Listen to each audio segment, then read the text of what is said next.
Just set up your blade and then just reach from here. No, without the hinging. So pretend I didn't tell you about hinging. So do what? So don't hinge. Right, you'll still lean forward, but most of the time we do it from our low back.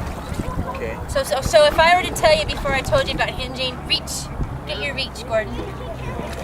Okay, go ahead and paddle. And just get a sense of how you feel, what you feel. One more. Okay, now relax. Okay, now hinge, which means you, instead of folding here, you stay tall, and then go this way, and then rotate. Now go. Chest up still. There you go. Chest up. Do you notice a difference? What do you notice? I think I feel a bit more centered. Yeah. What about the amount of power? Yeah, I can feel a lot of power here. Okay, that's the whole idea. Because when there's hinging in here in the low back instead, what happens then, when the pull gets through, it's like this, you round more. But when you hinge from your hips and you're tall and this, then leaning forward, that's going to keep preventing the rounding as much, and you're optimizing the weight of the blade because it's more like this than like this. Does that make sense? Yeah. It's sending you that way versus exactly. Yeah. You're welcome. Now keep your chest up. There you go, and head up. There you go.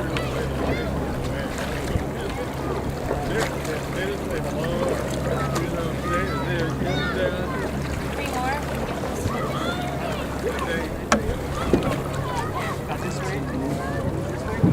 Well, this is what Peter taught me, and there might be conflict with this, but it makes sense to me.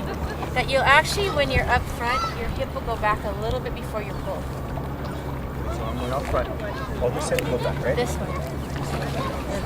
When you're on the left side? Teeny bit. Oh, so right before the pull. Yes. This part right here. Yeah, it's a huge timing. So what kind of makes sense with that is that, like, because the whole idea is to get the muscles in a lengthened, loaded state. So when you're like this and your hips just going back just a teeny bit as you right slightly before you pull through, then that will get that lengthening component going, because it's just like with a rubber band. So if the full length like of my lats, which are right here, is this long, and I really lengthen them to their full capacity, this is going to fly a lot farther, right?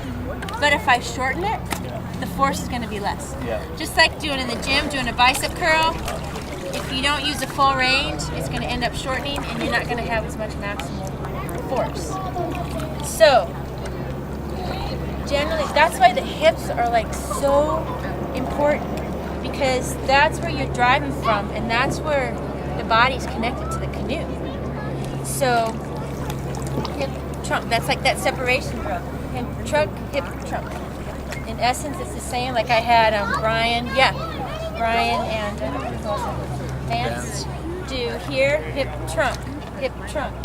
So that makes like a pseudo, your chest is parallel with the blade, right? So it's pseudo parallel still, like this. Hip, trunk, hip, trunk, hip, trunk.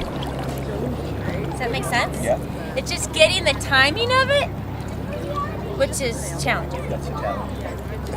But when you do it slow, because people aren't going to get stuff fast. Because the process, and if you're not able to do it slow, if you're unable to do it slow, then you're sure as heck not going to be able to do it fast. And that's with any concept even in the gym. So having that slow and controlled and learning it, that's why the super slows are such a great drill. Slow drills are great. So like the waltz, right? 1, 2, 3. 1, 2, 3. That's how I think it is. So for you, keeping where you're pressing down from the back of your arms versus the forearm.